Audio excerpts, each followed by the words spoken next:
Whew, I've been thinking about this video for a long time, you guys. It's a tad embarrassing, but I want to be honest with you, and no, this isn't tech news. I know you probably want me to talk about what colors are the iPhone gonna come in, but look, this is something that I think is dangerous, and it's something that really fooled me, and I don't want it to fool other people because I consider myself a pretty tech-savvy guy who doesn't fall for easy things, and I fell for this. So bear with me, but today we're gonna have a little bit of story time. So you guys remember my old 12.9-inch iPad Pro that was on this channel for a long time? Once I got the new 10.5-inch version, I absolutely never used that giant iPad. It was a brick. There was no reason to keep using it. The frame rate is not as good because ProMotion is awesome. It's too bulky now. I like having that portability of the 10.5-inch. So I decided, because I have so much tech that I need to buy for this channel and I'm on a very limited budget, I was going to sell it. I wanted to sell it for $500, which is half of what I paid for it, but I've had it for 2 years. I've made a lot of videos with it. With those videos, I've generated the audience I have today. So it's clearly paid for itself. I wasn't really looking to make bank on it. I just figured there's probably someone else out there who wants a new iPad but doesn't want to pay full price, so I shouldn't just sit on this one. I'm going to post this on Facebook online yard sale. It's a nice little feature I've used lots of times. I've bought and sold things on there plenty of times. It's just a little section of Facebook that shows people in your area that are selling things, and you can post things to there. It's free. You text that person, you just meet up, they give you cash, or they pay over Messenger and you hand them the item. It's pretty simple. It had been about 2 weeks and still no one was interested in buying a $500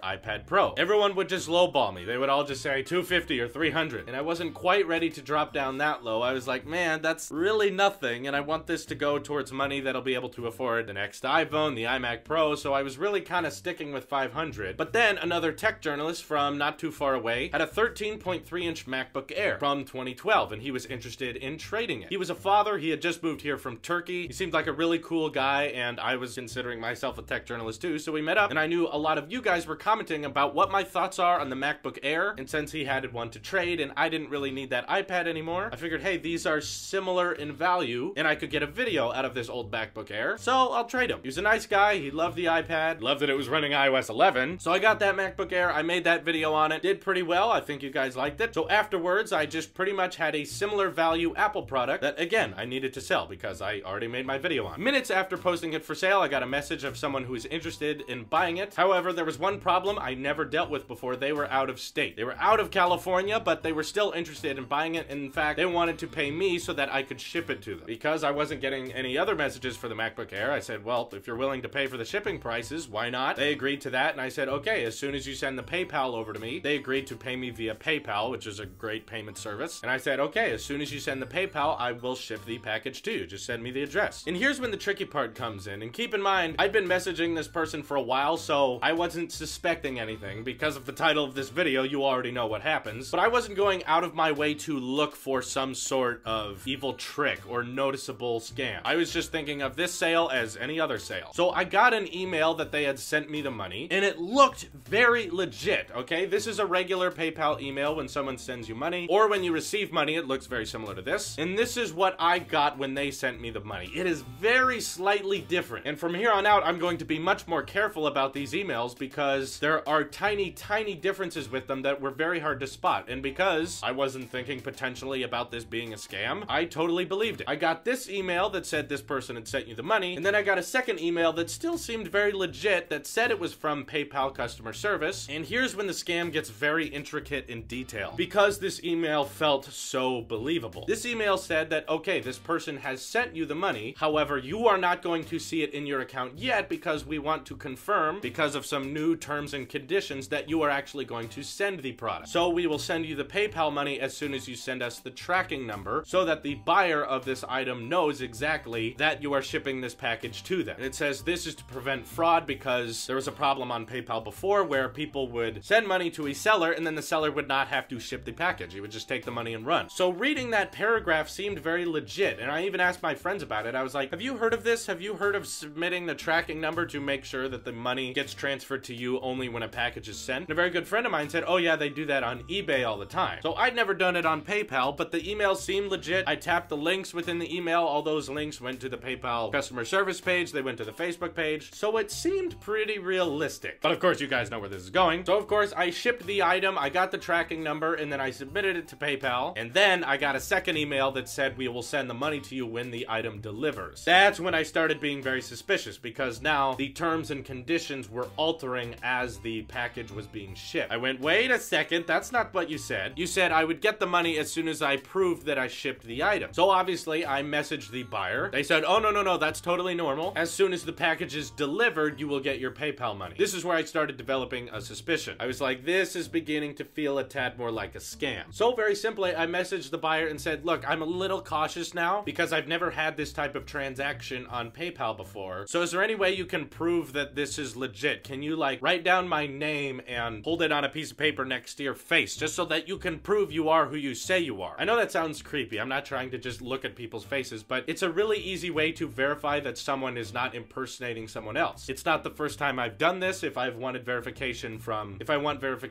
businesses that want to send me products to review. You guys remember the Satchel Pro I reviewed a while ago? To actually prove who they were, they wrote down Tailosive on a piece of paper, and the co-founder of the company held it up next to his face to prove that, yes, this is me, I'm real. So I get it, that sounds a little creepy, but look, it works. And this is when I started being sure it was a scam, because I simply asked for them to write down my name and put it next to their face and just send it to me just to prove they weren't impersonating someone, and they said, no, I don't want to do that, and then immediately blocked me. I could not message them, then they changed their name, and then they didn't allow anyone to message them on Facebook, so I tracked them down via the name. The picture was different, the name was different, and then they deleted their Facebook account. And at this point, the package has already been shipped via UPS. So at this point, I'm absolutely sure this is a scam, because if it wasn't, they wouldn't be so quick to block and they wouldn't delete their Facebook account and change their profile picture. But because this scammer emailed me these fake PayPal emails that looked very convincing, I emailed those and explained to them, hey, I'm a YouTuber, you're not picking the right person to scam, because I have a very large audience and I know your address. Obviously, there was no response, so I went down to the UPS store. I said, look, is there any way to intercept a package? I don't want this package to be delivered. I got scammed. There's a guy who works at UPS. His name is Leo. He probably looks something like this, but I see him as this. Because Leo goes, no, there's no way to intercept the package. Once it's gone, it's gone. You can't stop it. It's very negative. And I was like, well, what's the point of having my address on there if you can't turn it around in some way, shape, or form? I thought intercepting packages was a thing. And he said, no, it's shipped. You can't do anything about that. This sounded fishy to me, so I went to UPS.com and contacted customer support. Very nice lady named Rose says, no, there's definitely a way to intercept a package. If you ordered online, you have to go to these settings, and if you shipped it from a store, you just go to the store and they'll intercept it. I explained to Rose that I did that, and the guy there didn't know what to do. Rose was like, that doesn't sound right. They should know what to do. Let me handle everything. So I was like, thank you, Rose. I gave Rose the tracking number. Rose intercepted the package and got it to stop in its tracks and actually turn around and come back to my hometown. It was finally delivered back here. I went to the UPS store and Leo was still behind the counter, and I said, I have a package to pick up. I handed him my receipt from when I shipped it, and he said, no, it's not here. It's been shipped. I said, no, I just got the notification on my phone. I even showed him, it's been delivered, Leo. Right here. He said, no, it's not here yet. Like, okay, then why would it say awaiting customer pickup? Luckily, a very nice lady came out named Becky. Becky said, let me look, and she went through the packages and obviously found my package. And I was like, you see, Leo, if I was polite and just left and trusted you, I wouldn't have gotten my package back. I had to be one of those annoying customers in order to get my product. So back off, Leo. Have a little faith in the shipping industry. It is possible to intercept a package. It's not that far-fetched. Got the package back. The MacBook Air was totally fine. And funny enough, before I got that package back, someone had already messaged me and said they were interested in buying it for cash. So 90 minutes after picking it up from the UPS store, it was already out of my hands again, and I sold it, and I got legit cash. I made sure it was not counterfeit money, deposited it into the bank, and luckily I have sold the MacBook Air and gotten a pretty decent return on it. So the reason I want to tell you guys these things is because I've never been scammed before, and I found this hoax to be incredibly elaborate. The emails looked legit, the writing looked legit, and it could have very easily happened. I could have sent this package to someone, and if I had not tried to intercept that UPS package, they would have got that MacBook Air for free. Luckily, it wasn't a huge expensive product. I could have been selling something much more money and gotten ripped off, but I want you guys to be aware of this. There's a couple things you can look out for. What I didn't notice until after the fact was that in this email, it was sent from PayPalServices@gmail.com. And a regular PayPal email is not a Gmail. It's typically customer support or services@paypal.com. Very slight difference, and you have to look for this intentionally, but from here on out, I'm definitely going to be checking more often and being a lot more careful about what I sell, because a lot of you guys watching this are Patreon supporters, as well as people who have bought t-shirts to support me. And I feel this responsibility as a YouTuber who deals with a lot of money that you guys send me to be responsible about this. And I would have felt awful if I got scammed and I lost that MacBook, and to me that would have felt like I was wasting my own fans' money, that they believe believe in me. You guys want to see me succeed, so you send me money and you donate. And if I would have lost that, I would have been torn apart inside because, first of all, I would have felt like an idiot. I already felt like an idiot enough during this whole process, but on top of that, I would have felt like I failed you guys. So that's why I'm telling you all the intricate details about this story. I want you to know that I'm not going to burn your money. And when a lot of people are saying I should spend money on this or spend money on this, I want you guys to know that I'm smart about these things and I'm not going to give up easily. I could have very easily just listened to Leo in the UPS store and said, well, that sucks. I lost the package. Someone just got a free MacBook Air from me. That would have been very easy to do, but I persisted because you guys have a say in how I spend my money because you guys control my income. So I'm going to be much more careful about this in the future. Definitely probably won't ever ship something to someone over in Michigan. And if you notice something fishy like this happening to you, keep in mind that this is the address. Yes, I still have it. So if someone asks you at any point to send something to this address, keep in mind this was the person who hoaxed me, whatever their true name is, I don't know. But I know where they wanted my package to go. So please be alert, and when you get PayPal emails like the ones I got, check to see if it's at paypal.com or if it's at gmail.com. I don't want any of you guys to get scammed, and I want this scammer to be exposed. So that's why I'm posting this here. Anyway, I'm super glad that this story has a happy ending. I'm gonna be a lot more careful now. And for any of you out there who are selling old tech and anything that is expensive, please be a lot more alert because you don't want to fall for things like I do. Be a bit more judgmental. Anyway, guys, this is your Apple Sheep here, and I will see you in the next one.